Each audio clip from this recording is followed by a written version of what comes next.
Good afternoon, everyone. We've made it to Roma. Beautiful day in Roma. It's 30 degrees here, and it is quite warm. This is the first time Trish and I have visited Roma. We left Fallon earlier this morning and passed through St George and a couple of other places that we'd already been, like Nindi Gully. St George we've been to a number of times coming home from Cunnamulla, so we didn't really see the need to stop in St George. We've been there and done that kind of thing, so we pushed on and got into Roma around about the 1 o'clock mark. Set up. We're going to spend 3 days here and then go from there. Our next stop after this time is Augathella. We're probably going to push on through again a little bit further, but we'll stop off in Augathella and have a look. But that's that doesn't happen until Thursday morning. Sorry, we've got to watch the State of Origin. Now we're here at the Visitor Information Centre in Roma, and we're taking the tour around. It's a very insightful tour and tells you about the history of Roma.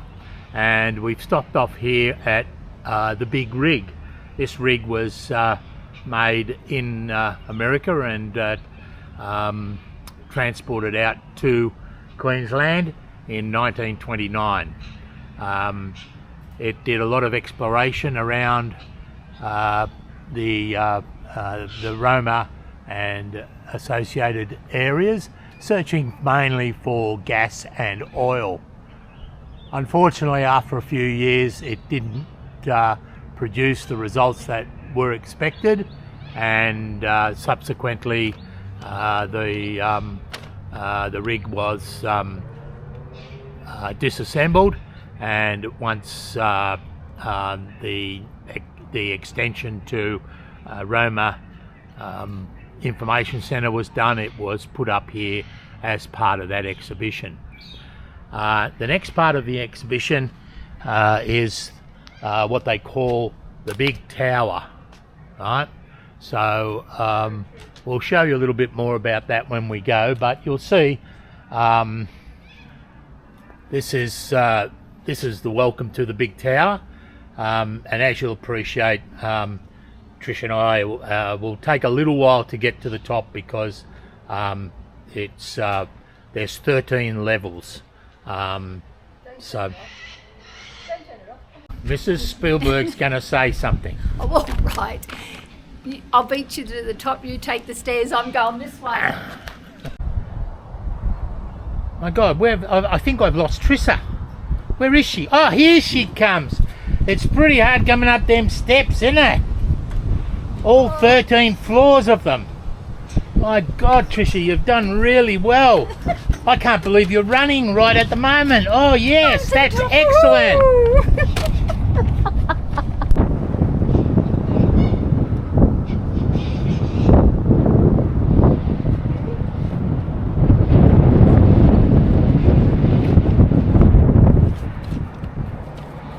Now we finally made it to the top of the Big Rig. It was a stressful get up, and we've had probably 10 or 15 minutes at the top where we've had to, let's say, recuperate. But we're here now, and I just want to show you, basically this is Roma. So we're 13 floors up. And if that eagle comes into view, you'll see it. And they built the tower so people could look from the top of the Big Rig without climbing because it was dangerous. Yes.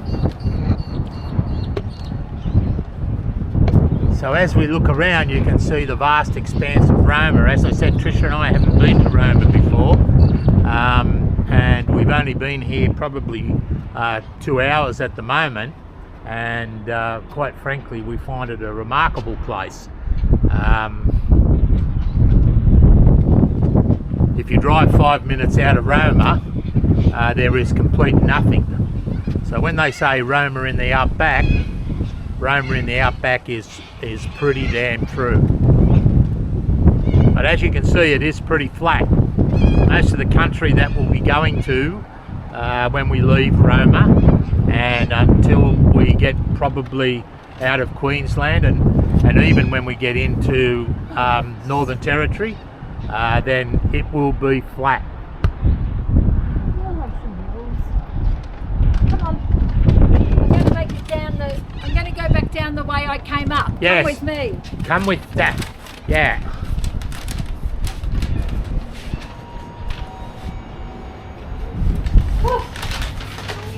So this is a special little thing that they built for Grandma, because she struggled to get up the stairs.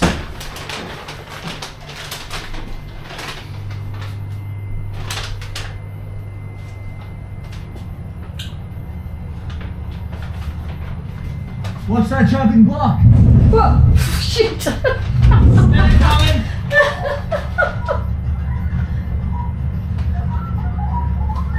That was felt so real then. Oh, there it is again.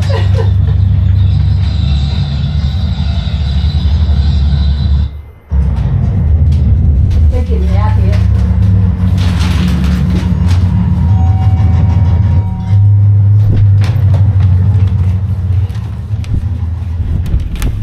So this is the Big Rig. This is the Big Rig tree walk. This is the Big Rig tree walk. This is a little bit more about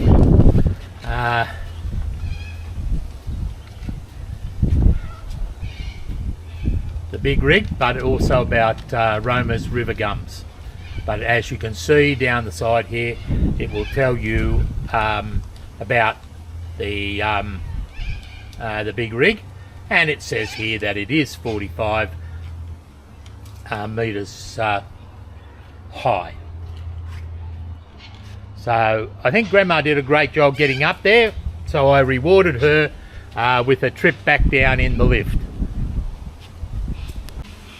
Now we're out on the tree walk, and this is an extended platform, and effectively it allows you to walk amongst the river gums.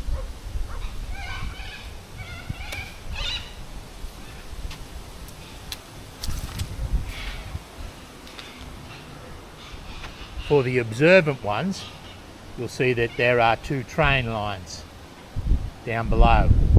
They are for miniature trains, and there's a miniature train that runs here at certain times, and it's a great attraction for kids. The railway line, we're told, runs for approximately 13 kilometres, and so it does a really big loop around not only just the information centre, but the local ovals and other attractions, and ends up back in the information centre. This would have to be one of the best information centres that we've ever visited by far, and that tower is absolutely sensational, and the views that you get from the top are just unbelievable. So this has really been a treat for us.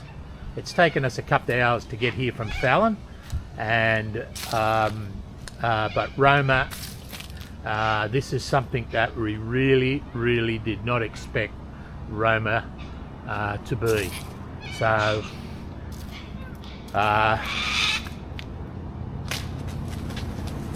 think Roma calls itself the big city in the outback.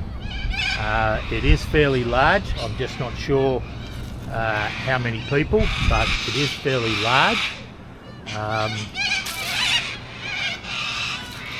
You can hear probably the birds, and you can see the cockatoos nesting up in the trees. There's quite a few of them once you start looking around.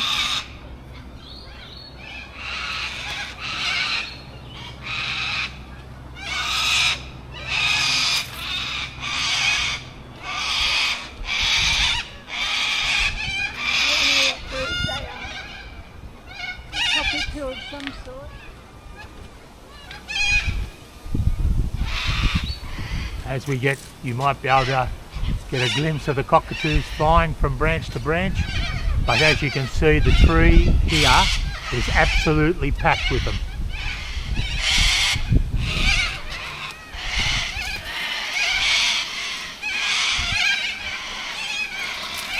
Look at them all go because they're walking this way.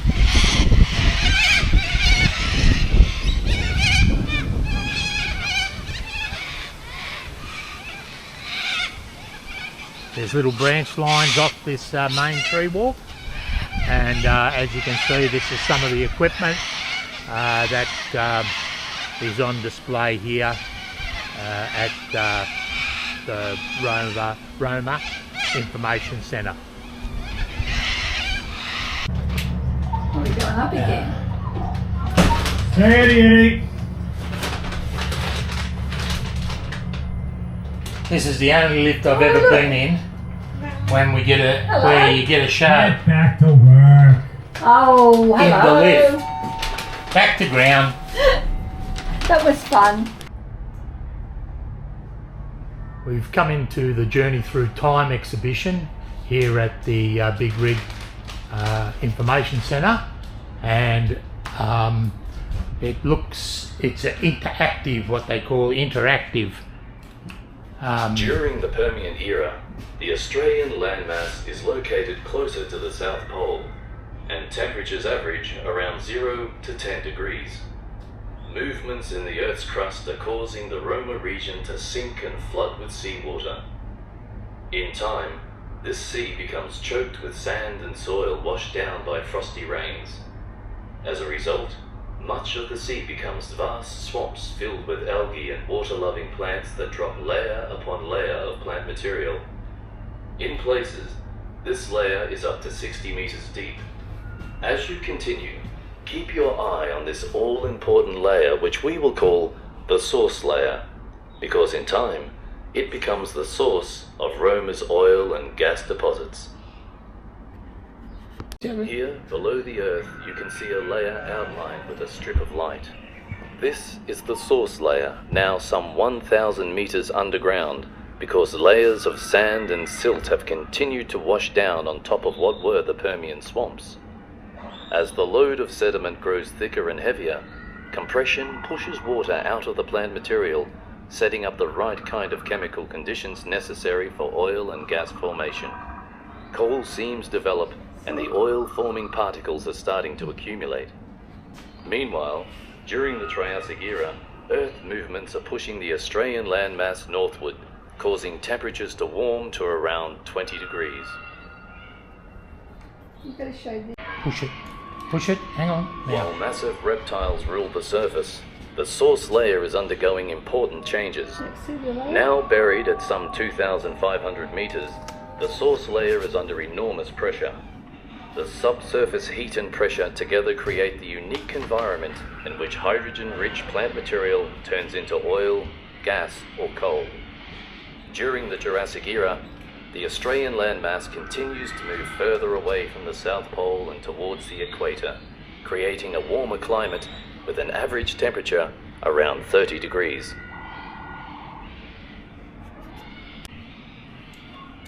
In the source layer, which is now at a depth of around 4,000 meters, the increase in pressure and temperature, along with the length of time involved, is having a dramatic effect. The accumulated oil-forming particles are migrating upward between sand grains and minute cracks in rocks carried by large volumes of water. The particles move through hundreds of meters of higher rock until blocked by non-porous rock layers. Once blocked, the petroleum comes to rest in reservoirs where it separates into water, oil, and gas layers. Meanwhile, dramatic changes are taking place at the surface. The increasing weight of continued sand and silt deposits are causing the region to sink so much that the sea is again flooding the land.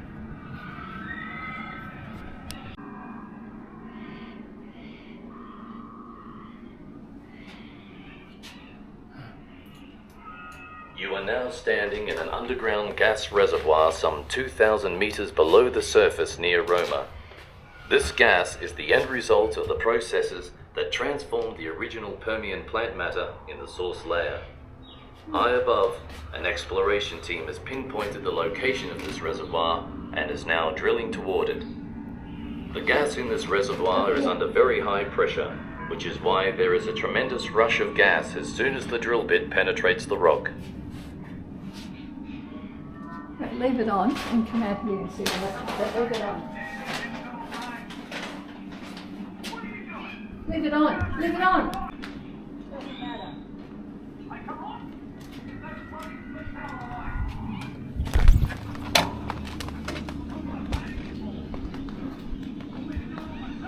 You're supposed to let out this gas.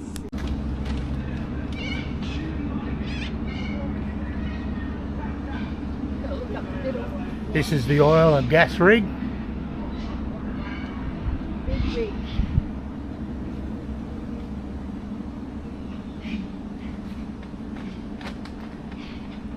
And that's how high it is.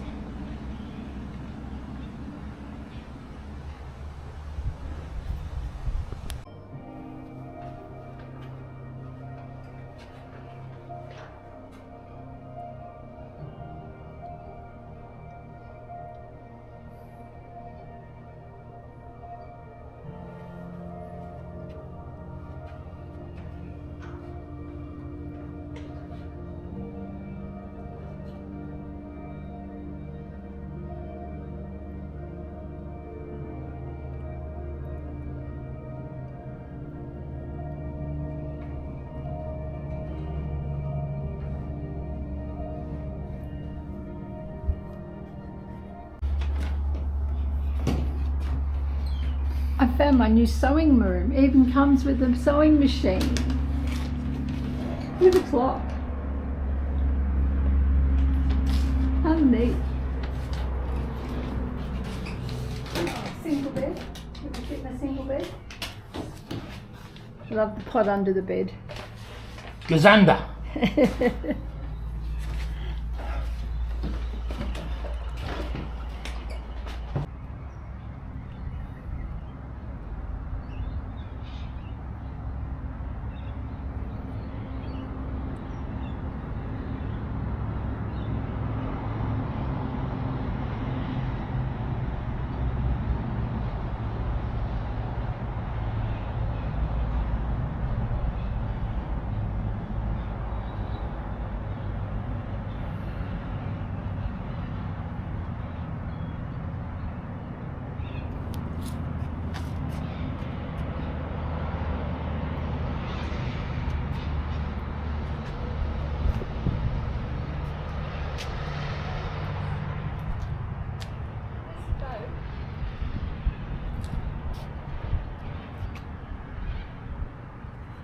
This boat is constructed of iron and rivets, but apparently it's really light, and it used to be used to rescue people from Chinatown in Roma, and then when the bridges would go over, they would also use it to take milk and produce across the creeks and the rivers, and they used it up until 1950s. It's amazing, isn't it?